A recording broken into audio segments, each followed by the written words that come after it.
What's going on, guys? Kyle here with Metacard Gaming. First and foremost, for anything, you're going to be watching this. I'll be uploading it, obviously, on two different channels.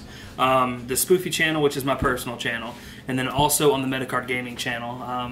We're going to be uploading a lot of videos on there, and so I want to kind of cater to this audience because I'm going to start uploading a lot of Dragon Ball Super content and kind of trying to get you guys to play it because it honestly is a better game than Yu-Gi-Oh! Subscribe. I don't care if you say that. If you disagree or not, I don't care. So, go subscribe, link in the description, Metacard Gaming. Yeah, so I've got a lot of requests for this. I've top 4 two different case tournaments with this deck, are similar to each other, but it's Mira. For the guys who don't know what this does, it's auto when it attacks, place the top 2 cards, put them in the drop area. If one's green, if you have a green card on your field, or in your drop area, you draw a card. It's pretty cool. When you awaken, you add a card from your warp to your hand. Other side, if you have 5 or more warp, gains crit, and then auto, you can mill up to 2 cards from the top of your deck. And then when you attack, draw. Right. So the cool part about this deck is with set 4, the addition of the new Mira cards, a lot of Union Absorb type stuff. It's just the mechanic of the deck, and so this is what I played with when I got top 4 at the last Dabbers case tournament. Shout out to Dabbers. Great store. Shout out to Saul, Cody, Kai. Jinkai. Don't forget Jinkai. That guy's awesome. And then Marquise, Sharuk, Tanner, the whole group is awesome. Shout out to you guys. But yeah, I've gotten a lot of different requests for this list. So before I get into the actual list, I'm just going to go over my matches if I can remember them correctly. Round 1 was Pan. Round 2 was Dean playing undisclosed deck. We tied, so I'm 101. Round 3 was Goku's Lineage. Went out to the wire, actually. Ended up winning. Round 4 was Josh, right? Mm-hmm. Round 4 was Josh. It was just, it was unfortunate. And I ended up pulling that out literally in time. What was it the last turn? It was your last turn. It was actually nuts. And then round 5, I played against Matt, who was playing the SS3 Apes, and he destroyed me game 1, game 2, and 3. It was the opposite. It was insane. Going to top 8, I played the guy I played round 1, and the cards weren't in his favor. I kind of bricked, but somehow played out of it again, and then we ended up 2-0ing him. So I ended up top 4. The guy wanted to split this time in top 4, which is great. Notable other tops were Lloyd and Blair. Blair ended up beating Lloyd. Shout out to Blair. Hey, Blair. Hey. And Aaron, Levi, who is an actual Yu-Gi-Oh player as well, and then Andrew, who's the other guy who was in top 4. So we had 4 guys, obviously. So let's go ahead and get into the list here. It's a Screen Black Cell Mira, I guess you could say. So first card, one of the best starter cards for the deck, Evil Dr. Zero.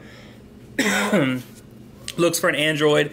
Now your deck has a lot more targets for androids because you have the Union Absorb Mira. You also have the big drop Mira, so you have a lot more targets for this card. Makes this card so much better. And then also when you open this card, milling whatever color doesn't matter because you're going to draw off the auto of Mira. So really cool, really good card to start off with. Then you're playing Cell, so you have to max out on Cell. Really no way around it. I think twice this tournament I didn't Cell chain somebody. One was against Josh game 1. I couldn't see this for the life of me. And then against Dean, I prized 3 of these. I just couldn't do anything to that either. So those 2 games I lost. But I brought it back, which is really cool, and I was able to do some cool things with these cards. This card's obviously better than this card. I love this card so much. But yeah, you have to play 12 of these. There's no way around it at all. You have to play 12. Then for the androids, you just have to play 4 and 4. People are trying to play the blocker one. People are trying to play the twin sister. I think these are the best ones because I think crit's the best mechanic right now. Just really not even being able to, like, you know, give your opponent any advantage in the game. Like, keep on taking away any sort of hope that they have coming into the game, going further into the game. What? You just say it. You're good. Do you want me to bring it up while you're doing that, like talking about it? No, you're good.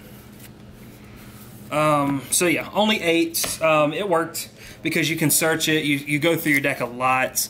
When you awaken and you have to overwhelm, you can use this just to get it back. So it is what it is. It's really not bad at all.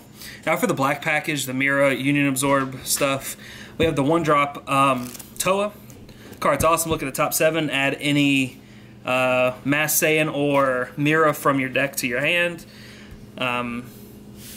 This is probably one of the key components of the deck, and I'll explain why in a second. 1 second. This card.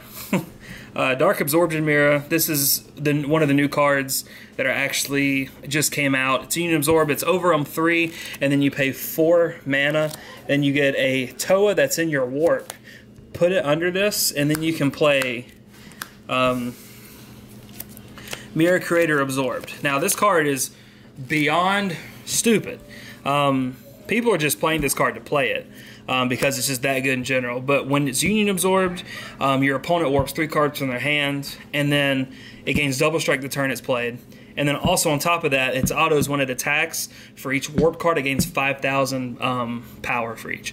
So it's base, if you just play this out, it's 50,000, which is just crazy. So if you guys can kind of get the idea of the deck, roughly on turn 3, you want to go sell, and then probably play this Mira right here, which is Relentless Destruction Mira. You get them down to 2 cards in their hand, which happens a lot because you can just search this card off of the Toa, and then the next turn you want to go Dark Absorption Mira, because by this point you're more than likely awakened if your opponent's playing one of the Storm decks. So you'll Mira, and then you'll attack with Mira, combo a card, then mill 2. And then you'll have the 3 the next turn to summon this. This goes into this, and they don't have a hand. And then they literally just can't win after that. So it didn't fail me all weekend when I played this. Round 1, I forget who saw it. It might have been Josh. Josh, you might be able to confirm, but I ended up going Cell, Mira, and then Mira 3 turns in a row. Yeah, that was nuts. And the guy was like, what the hell? I'm like, honestly, I didn't even know the deck could do that. It was just crazy. So that was a pretty cool part of the deck.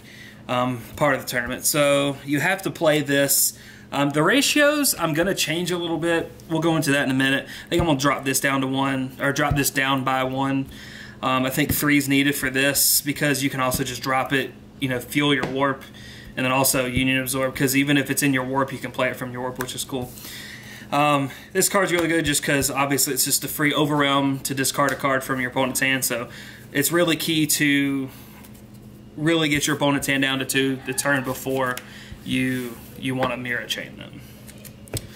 Then the card that I really didn't like all week last tournament was Power Overseeing Time Trunks. He was very lackluster. I charged him a lot and didn't play him. The theory was there, the idea was there, but the games didn't really last past the turn I mirrored. And then even if that was the case, I played another Mira the next turn usually, or another big threat, so I really didn't have enough energy and resources to play him. So I'm going to cut him for what I don't know yet, but I think that this card can go. Then played 4 super combos. It's the one you have to play. It's the best one. If you have, you know, 5 warp, bam, super combo. For that. And then I played 6 negates. Shout out to John Tata. Him and I talked about it for a while, and I think this might have been the best ratio. 4 full power energy and 2 of the speedy surprise attack. This card is strictly for Storm. Kabbas and all the little weenie 1-drops are really good to get around.